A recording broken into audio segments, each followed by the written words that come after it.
Here we go. Welcome back to Sports Econ 101. I'm Edward Brown, your host, along with Vern Glenn. Baby. There you go. There's a reason he's saying that. And Bruce McGowan. Can I do my Roger Craig? Baby. Yeah. Okay.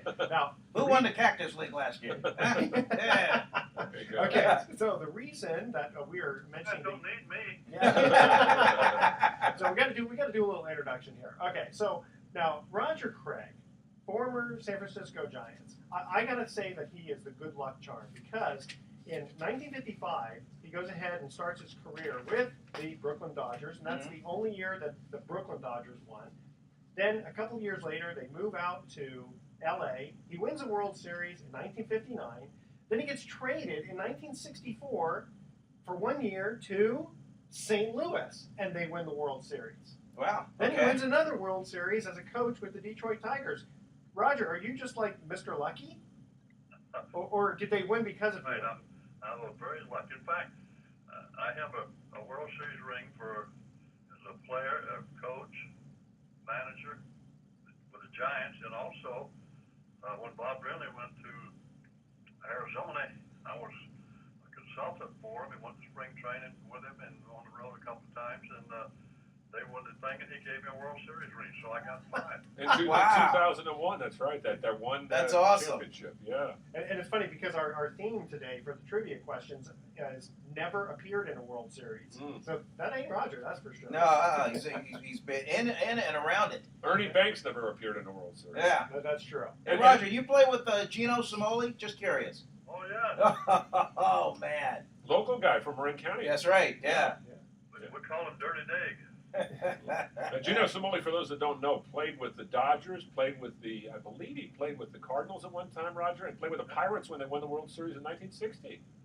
And then later on drove for UPS in San Francisco. Big old stogie in his mouth. He'd run around, make his rounds. Then he'd go down to the Italian Athletic Club and play gin rummy for the rest of the afternoon. Wow. What a life. What a life. Yeah. Well, I think his, I don't know if he's married twice. I think his first wife's name was Irene. Ah. Irene, good night. So, Roger, who was the, you played enough years with enough players. Who was the best player you ever played with? Well, I've got to say Jackie Robinson. I've heard of him. Because of, probably don't remember him, but he was a pretty good ball. What was it like when he showed up, though? Because I know that the first year, Jackie had to kind of button up his lip, and he was taking a lot of abuse. How did you guys feel about that as teammates watching him go through what he went through? Well, I came up in 1955, and he'd already been Oh, there. that's true, yeah. Years, but he still got a lot of that same abuse. And at that time, his own teammates, it really mellowed down, and they were all Pee Wee and all the guys loved the guy because he's a great player, and not only the first African American, but he was a great leader. This guy could have been the president of the United States, and it's too bad he passed away at age 53 of diabetes. But he was the greatest competitor I ever saw. It's like Branch Rickey told him. He said, there's one thing you can't do before I sign a contract. You can't fight back. Jackie said, what do you mean? He said, whatever they call you or whatever they say to you, you got to accept it for a while. And he did. It was tough for him, but he did it. Roger, as a ball player, what is it about his game that you just sat back and just admired the way he went about his business?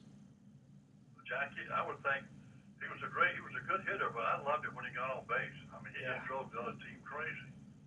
In the World Series in 1955, he got a line drive to left center and against the Yankees in the World Series, and Enos Slaughter went over and caught the ball. Jackie rounded second, just kind of hesitated there about halfway between second and third. He threw to second, but I got it. Jackie walked to third base. Wow. He hit a single and round second. If they threw to whatever base he threw to, he'd go to the other one. Wow. And when he was on third base, he was the pitcher. He really upset the pitcher and the catcher because the catcher called all fastballs because he wanted to make sure he did. If he did still, he had a better chance to Exactly.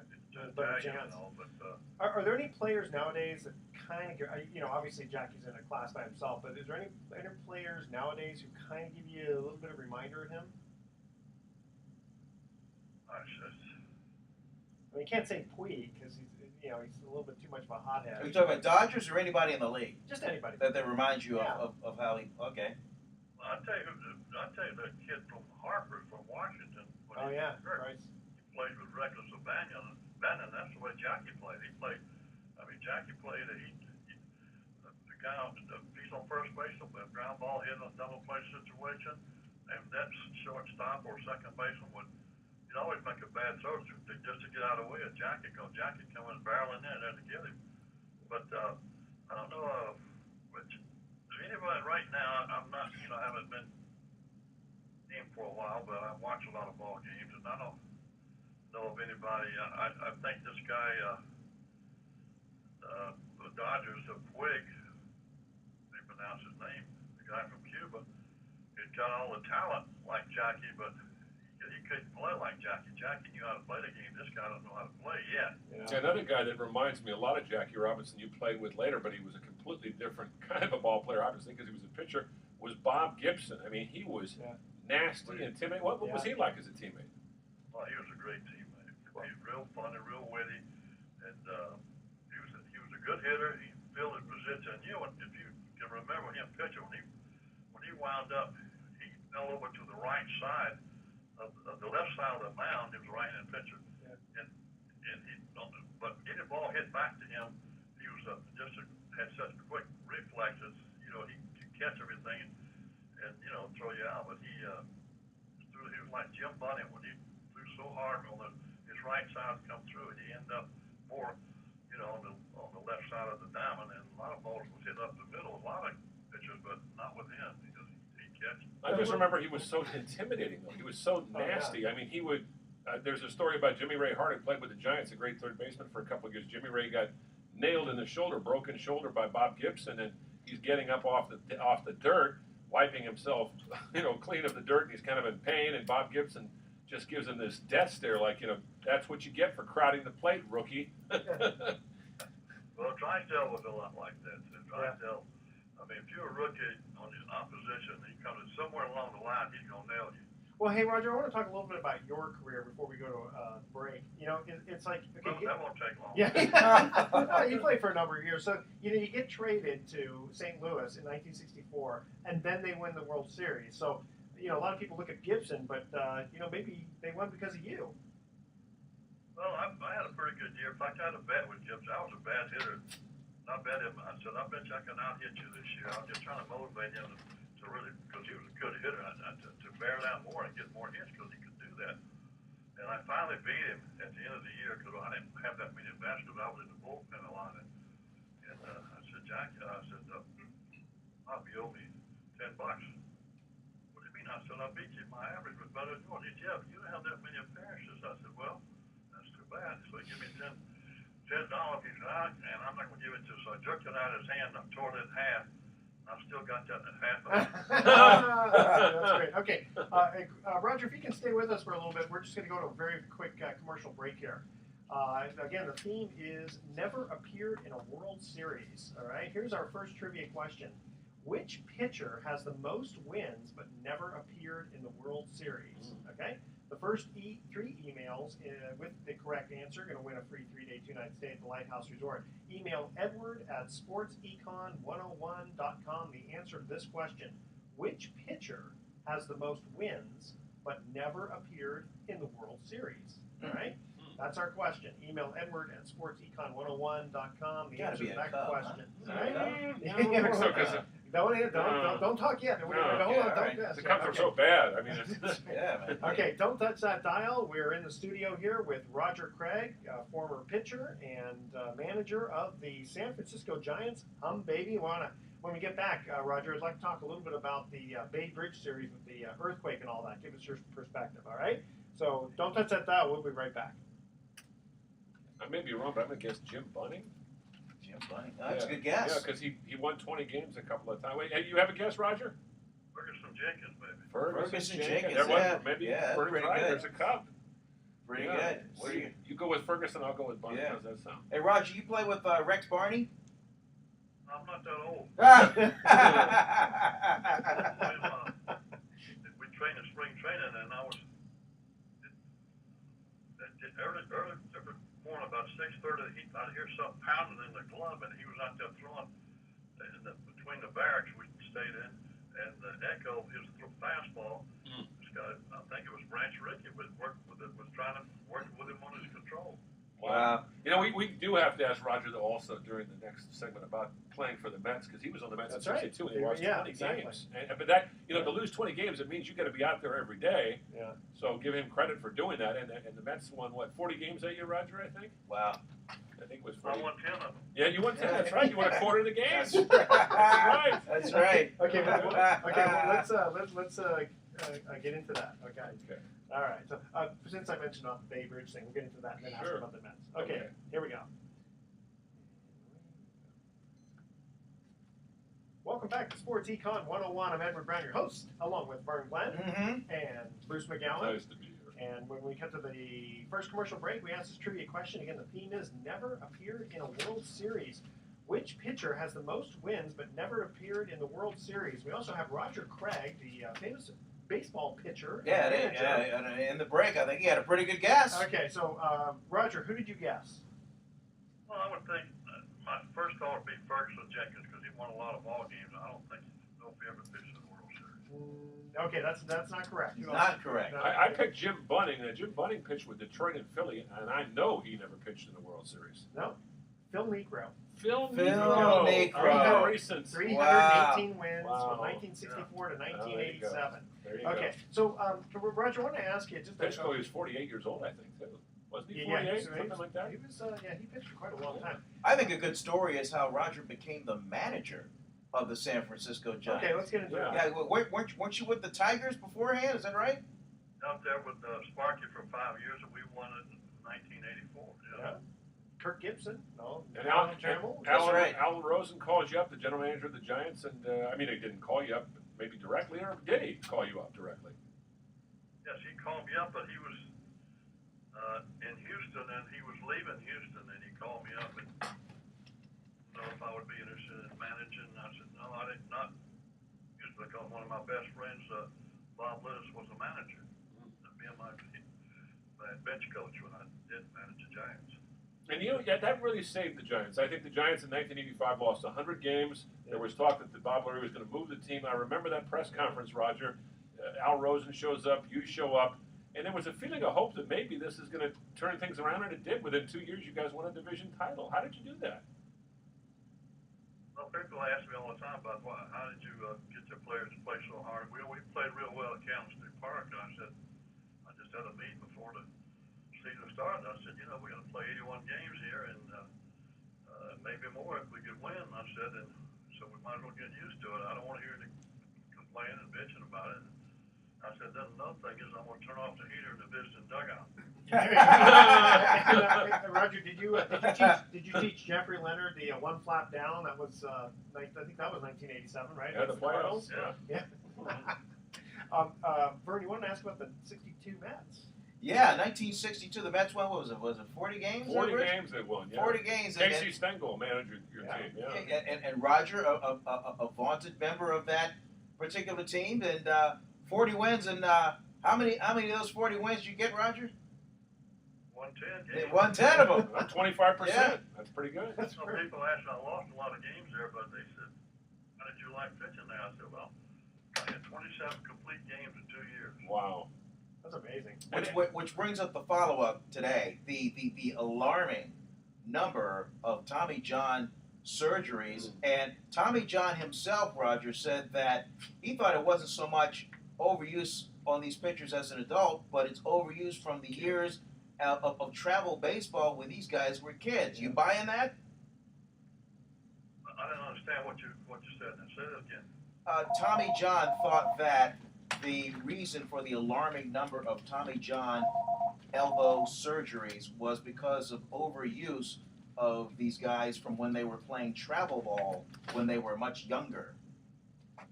Like Little League. I didn't know about that. I mean, I think that early they used to have the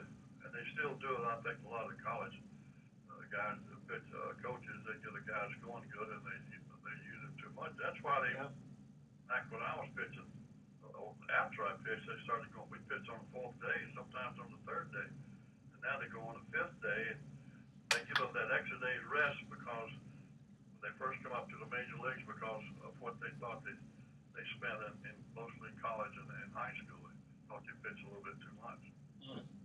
You know, I got to ask you about '87, though, Roger. The Giants finally win a division after 16 years of coming close or not being very close, and then you come within. You're leading going into St. Louis. You're leading the championship series 3-2, and you guys can't score a run against the Cardinals. I mean, that had to be the most frustrating 2 games. I went back and covered those games, and I'll never forget how the bats just went silent at the wrong time. I mean, I still don't like Oquendo after he got in the Jose fight with- Oquendo? Yeah, after Yeah. the Will Clark thing at second well, base. he hit the 3-run homer off Adley Hammaker. I know that's a painful memory, but I thought that team was even better than '89. I know you may not agree with me, Roger, but your assessment of that '87 team.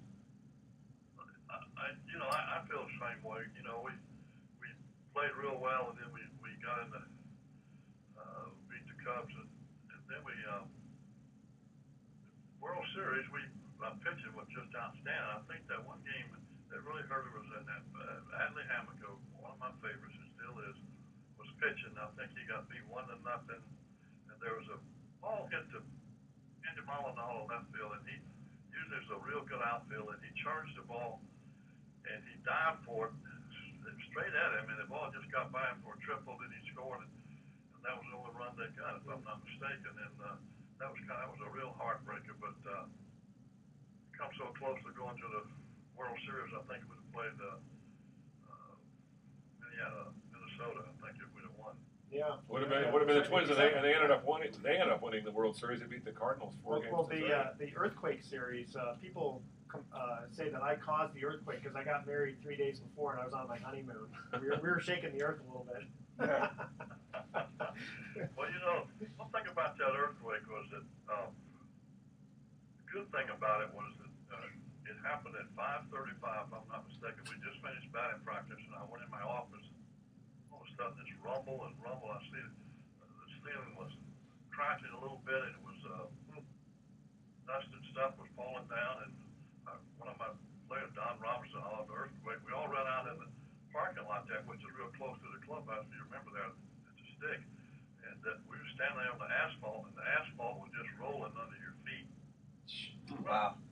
But it happened at 5:35, and at that time it's the most traffic in most of every town, and they were going across the Bay Bridge, but a lot of them were at the ball game or sitting at home waiting for the game. The bridge was not really crowded at that time when it happened, so it saved a lot of lives because of that. Well, even especially the Cypress structure in Oakland, which killed 35 people, that normally was packed. And you mentioned, all the A's fans, all the Giants fans are at home watching the game on TV. So you probably saved maybe a couple of hundred lives just by having the World Series at that time and having the earthquake at that time. That's true. What else do we want to ask, Roger? Well, I just got to ask him one question about the personalities you had on those teams, Roger, because they were very distinctive. I'm not saying the guys today aren't interesting and don't have interesting things to say, but you had Jeffrey Leonard and Rick Russell and Candy Davis. Yeah, Will Clark. Will Clark. Yeah, I mean, such a disparate group of people. I mean, and you all managed to get along pretty well. Was that just? Were there little fights going on behind the scenes? I know Leonard and Clark got in a few scraps, didn't they?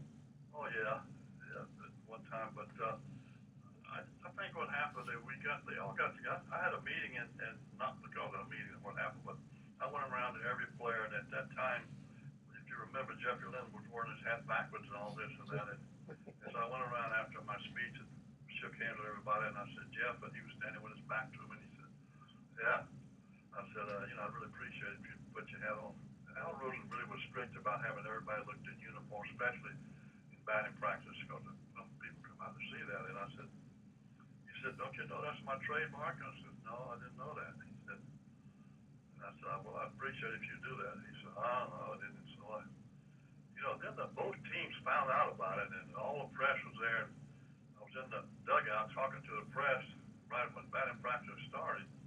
And Jeffrey Leonard came out. They usually come out of the tunnel, right there, and they come right out of in the dugout.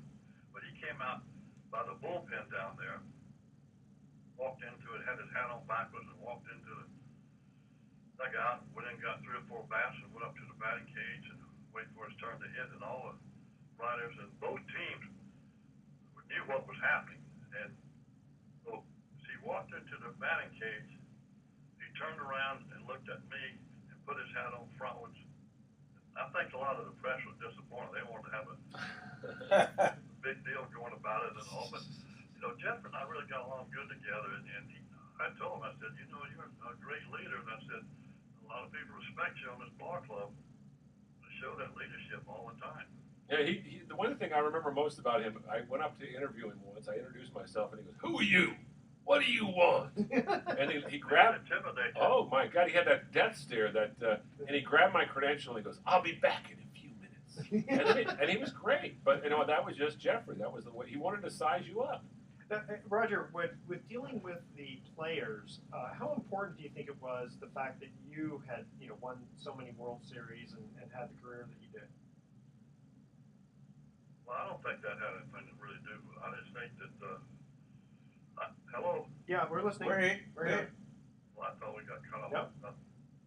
I know that they just knew that I was a very positive thinker. I never did show the players up on the field or what happened when things would happen. I never screamed at them at the dugout and all this. If I had to talk to a guy, I'd bring him in my office after the game or before the game, and I sell it in what I thought was the right way. And I think they respected that, and they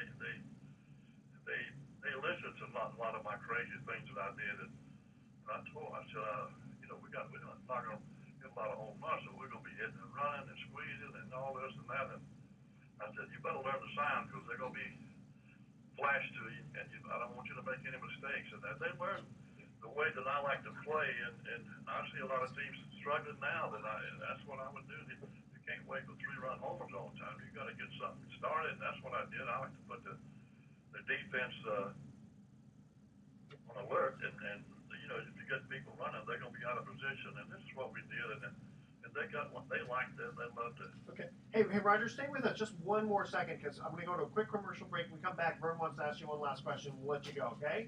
Okay. All right. Second trivia question. Again, the theme is never appeared in a World Series. Name any of the top 4 players with the highest lifetime average who never appeared in a World What Series. kind of average? Baseball. Batting? Hitting. Oh, Yeah. okay. All right. First 3 emails win a 3-day, 2-night stay at the Lighthouse Resort. Email Edward at sportsecon101.com the answer to this question. Name any of the top 4 players with the highest lifetime average never to have appeared in a World Series. Don't touch that dial. Sports Econ 101 will be right back, finishing up some thoughts with Roger Craig. All right. Highest lifetime. Thank I'm going to say Ernie Banks got to be one of them. Army Gillibrand? Banks. Well, how come his batting average was not that good? He hit a lot. He hit for a lot of power, but I only think his average was about 260 or 270 maybe. Yeah. He was not that good of an average hitter. Who do you think, Roger? I think Ernie Banks is one of them. Yeah. Average a little bit higher than that, though, especially Yeah. in that Poor ball. guy. Oh yeah, no question. No question. Poor Bernie. It's got to be. I'm trying to think who else in the Cubs. Billy Williams maybe in the Cubs. You always have to pick someone from the Cubs because Yeah. well, they're like the a 1908. Yeah. Richie Allen. I don't think Richie Allen ever played in the World Series, but I don't think he had an average over 300. It's got to be somebody from. Roger, don't you think it's somebody from maybe even before you played, back maybe in the 40s and the 30s? I would think so.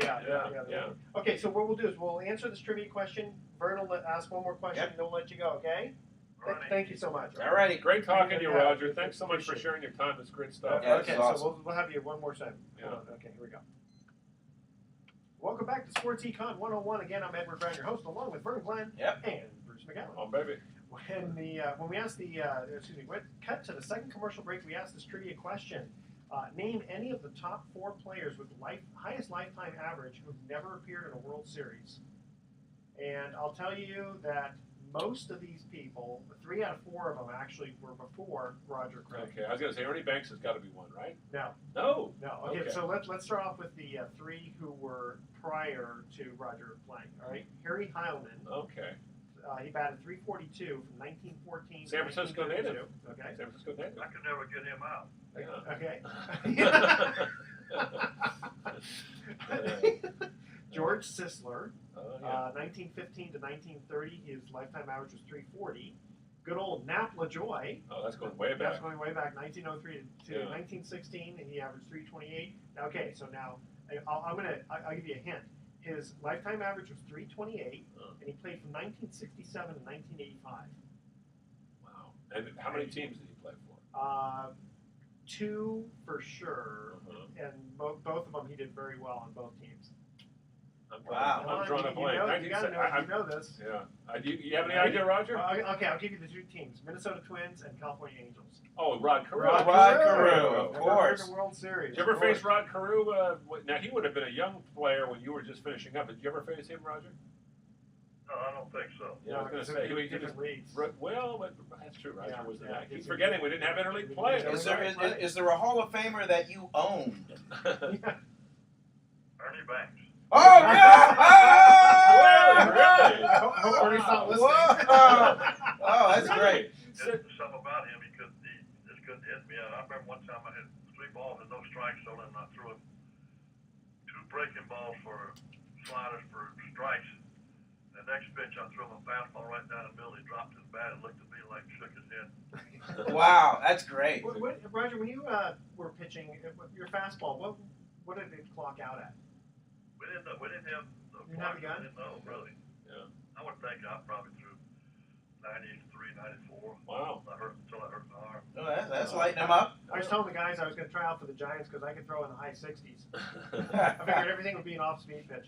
Okay, so Vern, you want to ask me? Yeah, Roger, Tony La Russa is going into the Baseball Hall of Fame. He was just inducted into the Bay Area Sports Hall of Fame. 69 years old. He's been out of the game for a while. I don't know whether his wife got tired of looking at him every day or whatever, but he just took over the baseball operations for the Arizona Diamondbacks. And here's a guy that you certainly have, battled over the years.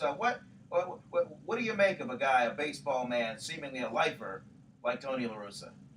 Well, Tony and I are really good friends, and we spend a lot of time playing against each other. And training with both, we train in Phoenix area. But Tony's he's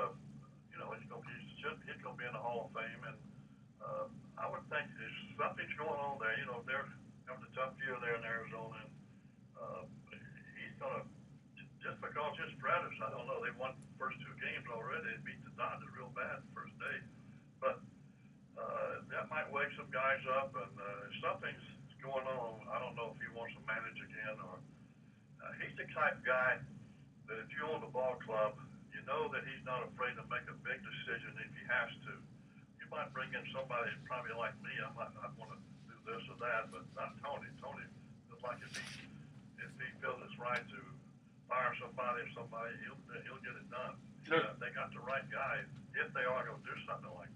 It's interesting what Vernon's bringing up here, though, too, because I read in the paper that Tony actually spoke to the players right after taking over. He gave them a little pep talk. I'm not sure how much that had anything to do with it, but they go out and score 7 runs off Clayton Kershaw in the second inning the other day, and Clayton Kershaw is supposed to be the best pitcher in the game, so maybe Tony La Russa fired him up. I don't know. And I'm sure when he walked in that clubhouse, the coaching staff and the manager said, well, hey, he's here for a reason. We're about to get our stuff going. And they played 2 real good ball games. Yeah, hey, Roger, isn't it ironic that the manager of the Diamondbacks is Kirk Gibson, which is maybe one of the primary nemesis of La Russa from the 1988 World Series. There you go. Right. Wow. But I can see him running around the bases now. Hobbling around the base. And he was not. And let's put it this way: Kirk Gibson is not an easy guy to deal with. Roger, I know, dealt with him on a different level, but boy, he did not like reporters. I can tell you that personally because He was kind of rude to reporters. Oh yeah. I was with him 5 years at Detroit and all. And I remember the first lady reporter came in there, and he went in the clubhouse and come in buck naked, and everybody, Sparky was really upset about that too. But anyway, Gibby was real.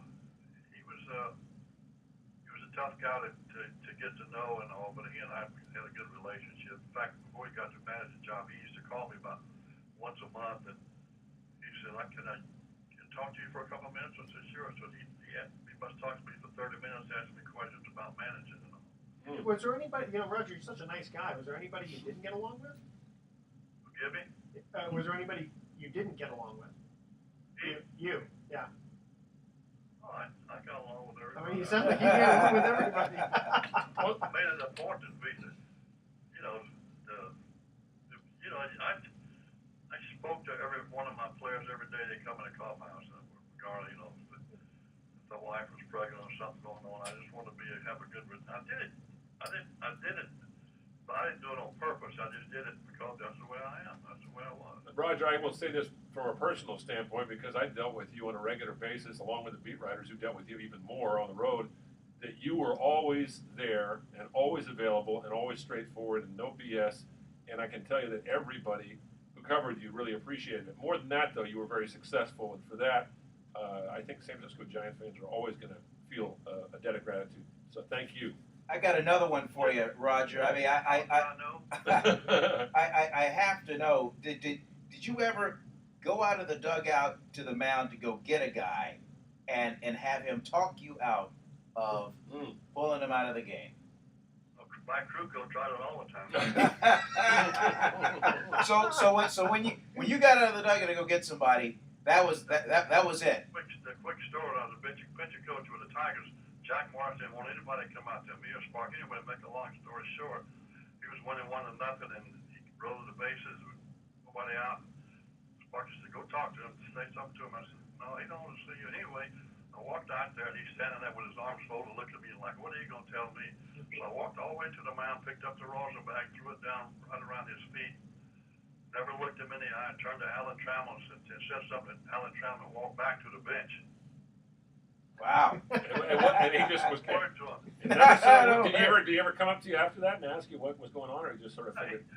He looked at me after the game was over. He thanked me, but then when I came back to the bench, he got too quick out. And Sparky says, "What in the world are you doing?" I said, "You ain't never going to believe it."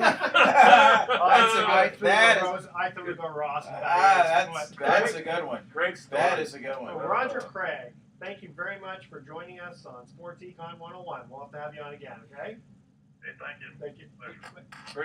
Great talking to you, Roger. Boy, he is an original. That was fun. Yeah. Yeah. No, and the fun thing about Roger was that when we dealt with him on a regular basis, unfortunately, he was talking about what was going on during the day, the daily stuff. He wasn't telling all these great stories. So this is the beauty of having him be retired now. He's got all these stories to tell. Yeah, because we're always too busy. We're trying to have... Talking about who are you going to bat this week against this left-hander, or why is this guy not in the rotation, or Yeah, whatever. remember Dusty Baker was his hitting coach? I mean, We'll get great Dusty. stat. We'll get Dusty. We gotta get Dusty. Yeah, I tried Sean Dunston, and he said, "Too busy with the Giants right now." Yeah. So Sean Dunston does an interesting job. He sits in the clubhouse, watches TV monitors, and then when he sees a close play, he gets on the walkie-talkie or whatever communication device he has and talks to Ron Wotus, their bench coach, and says, "Tell Bruce Bochy to challenge that call." Well, that's why I want to have him on. Yeah. Is I want to get that perspective. Yeah. This is brand new, and it'd be kind of neat. So There's another Chicago Cub, Sean Dunston. That's right. Number 1 overall draft pick. One of the great Cubs of all time. Yeah. we'll have to have you call him yourself. I'll give it a shot. You give it a shot. He lives in Fremont, so it's He's not that far close away. by. Yeah. Okay, so going on here, we got a couple things. Let's see. Okay, you know what? The Belmont Stakes is coming up. Oh. Yep. California Chrome. Now he gets to wear his nasal strips. That's great. That's so great he news. doesn't snore at night. That's okay? great news. So 6 straight wins with it. Yeah, that's right. Yeah. And it's funny because I wonder how much of this has to do with money. Because think about it, if he didn't get to wear it, a lot of people I think would just assume he wouldn't win the Belmont Stakes. And can you imagine how many people would not watch? From what I understand, it's the New York Racing Commission has become a little bit more contemporary, I guess is the word, and they're not quite so antsy or anal about all these little regulations. So this is kind of, a nasal strip is pretty minor. It's not steroids. No. Right. Yeah. But if it helps him breathe a little bit, And that's a grueling race. How many times have we seen horses win the first 2 rounds of the first 2 legs and then fail because it's at 1.5 miles, I think? Yeah. Something like that. 38 horses have won the first 2, and only 11 have gone on to pull right? it off. Wow. Interesting. So California Chrome is trying to become the 12. Do you guys know why he's called California Chrome? No idea. When he was born, and as it was getting out, he's got these white streaks of looks like white streaks of paint in his coat, and among the racing aficionados, those streaks are called chrome. Interesting. So California bred, California. And he's a little horse too, isn't he? I mean, Yes. relatively speaking, A he's little horse sired by a mare and a stallion that never won anything. Mm. Didn't win anything. Had losing records. And they got him for like what, $10,000, I No, believe. 2,000. Right? 2,000. And well, 2,000, and they invested 8,000. Yeah. So 10,000 total. Wow. Well, you're just That's a great mentioning story. about like the endurance of doing the Belmont Stakes. If you remember, one of our thoughts for the day a couple of weeks ago was that a human can outrun a Formula One race car for the first 30 feet, and then after that, it's all over. It's all What's the average speed of a racehorse? I wonder going around the track. About Isn't it 23 miles an hour? Is it, I thought it or was is it more more like- than I that? think Is it it's more than that? I think it's like 30, 35. Yeah, I'm guessing it's 35 because Yeah. I think the fastest human has run like 28 miles an hour. Wow. The Yeah. first thing I did after California Chrome won the Preakness was pull up the old YouTube video of Secretariat winning the Belmont Stakes. And that was a race, a historic race. They won by over 30 lengths Amazing. and got faster as the race wore on. I don't think there was ever a horse like him. And now Firm, 4 years later, won the Triple Crown, though. I'm wondering if, Yeah. but I don't think he Seattle won. Slew in 77 and the firm Was in it- 1978. 78, I'm sorry. That's Seattle. But Yeah. is Secretariat's the fastest on record? That I don't know. Yeah. Or were the other horses just darn slow? No, he blew, like Vernon said, he blew the rest of the field away, which was just, and then of course we mentioned this, I think last week's show, when he died, and he was an old horse when he died, he was like 33, they opened him up, and his heart was about half as, 1.5 times bigger than the average horse's I heart. think that was a fun movie. Yeah, he had that leg injury in the end Yeah. that was infected, and he was in great pain, and so they humanely put him to sleep. In fact, there's also a YouTube video of the last footage of Secretariat a few days before he died, and it just happened to be taken by accident. A producer from a television station was driving with his family on a family trip, and they said, "Hey, let's just go to Churchill Downs," thinking they could just visit it just like you visit Graceland. Just show up and just take the tour, but not knowing that they had to have an appointment. But he shows up and they ask, and they go, "Well, yeah, we can take you down to see him." And so he grabs his camera and goes down and shoots him, and it's almost as if Secretariat knew that the camera was rolling because he was just like galloping around. Another good movie is Seabiscuit. Have you ever seen Oh, that? oh, yeah. That's kind of a fun Terrific movie. film. Okay, we're going to get to our third and final commercial break. Here's the trivia question. Again, the theme is never appeared in a World Series. Name the players who played in at least 22 seasons but never appeared in a World Series. And in this case, all of them would be more, in the last 40 years. Okay. So you don't have to worry about the old guys. All right, first 3 emails with the correct answer. Want a free 3-day 2-night stay at the Lighthouse Resort. Email Edward@sportsecon101.com. The answer to this question. Name the players who played in at least 22 seasons but never appeared in a World Series. Excuse me, don't touch that dial. Sports Econ 101. We'll be right back with some closing comments. I bet you Bert Blyleven was one of those guys. Or did he? Be home, Blyleven. Yeah. Be home. I Is don't that the think he ever goal? did. He pitched with Minnesota, but I don't think he was on any of the teams that went to the World Series. Was he a Yeah, Pirate? he was. Was he in Pittsburgh? Yeah, he was with I- I Minnesota was- in 91. But he was with them? I think So he's not on the list. Or He's he not, is. he's not on the list. Okay. Yeah. But you will know all the names. Carew. Aaron? Well, Aaron played in 57 against the Yankees and in 58 against Oh, the okay. Yankees.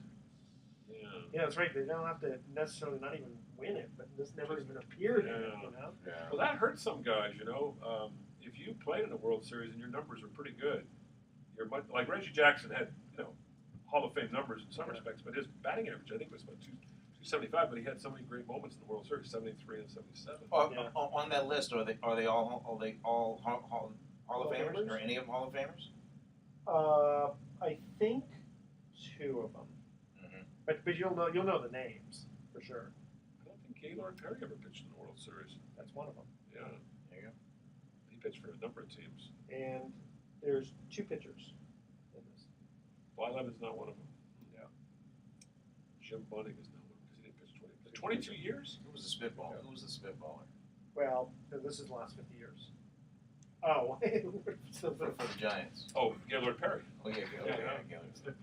Well, he pitched till he was 41. Seattle Mariners was his last team, 1982, I think, 83. Nolan Ryan? You guys ready? Well, he pitched No, with he the pitched the Mets. Mets, that was the yeah, first that's year. right. Yeah. Okay, here we go. Welcome back. Last time to Sports Econ 101. Not last time, like it's our last show. Yeah, but you last scared time- me there. I thought You better not be. What? Saying goodbye forever. No, I didn't get that. I didn't get that memo. No, this is just for today. I'm Edward Brown, your host, along with Bert Glenn and Bruce McGowan. When we cut to the third commercial break, we asked this trivia question again. The theme is never appeared in a World Series. Name the players who played in at least 22 seasons but never appeared in a World Series. You got one of them already. Who was Gaylord Perry. Gaylord Perry? Rod Carew? No. Who else did we? He didn't play for 22 Oh, it's years. okay. There you go. Who was the first? Negro? Negro. Right. Phil Negro. And there's three more. Bernie Wow. Banks didn't play long enough. Okay, who's the guy who played till he was like 85 years? No, and they've talked about him coming back. Charlie Huff? No. Pitcher? No, no, he's not a pitcher. But who did they just talk about in the last week about he's coming? He's potentially coming back. Julio Franco. Julio Franco. Julio Franco. That's He right, played for 20. Franco. Okay, so Phil Negro played 24 Wow. years. Julio Franco played 23 years. And the last three guys played 22. So Gaylord Perry and who are the other two guys? Wow. Boy. And what was the team you were just mentioning? The Seattle Mariners. Yes. Who would that be? Come on. On the Seattle Mariners? Yes. Oh, Edgar Martinez. No. No? Who's probably the most famous? King Griffey? Yes, Ken Ken Griffey Griffey, Jr. there He you played go. for 22 years. Yeah, Never appeared. in never the World appeared. Series. Wow, isn't that amazing? And who's the last one? I usually think of the Chicago White Sox when I think of him. I think he was a shortstop. Luis Aparicio? No, No, they played in the World Series in Yeah. '59. Harold Baines. Oh, yeah. Was he a shortstop? No, he was an No, outfielder. he was an outfielder. I just saw him because he's a coach on the Chicago White Sox Oh. staff. Oh, you went to the Edge series. Yeah. There you go. Okay, guys, here's our thoughts for the day. The oldest continuous trophy in sports is the America's Cup. America's Cup. Started in 1851 with the U.S. winning the first 132 years. Wow. Isn't that amazing? Wow. And golf was banned in England in 1457 because it was considered a distraction from the serious pursuit of archery. Oh, jeez. Well, archery was pretty big in those Absolutely, because they didn't have the guns back then. What's Okay. that ball they're hitting with those sticks? Yeah. What is that? Tune in next week to Sports Econ 101. We're going to be discussing sports topics from a business perspective and giving away more vacations for answering sports trivia questions. Thanks for listening. On behalf of our team, I'm your host, Edward Brown. We'll see you next week. Good night, America. So long. All right. Good. Fun show. Yeah, good. That was fun. The thing about Roger, he could have gone on for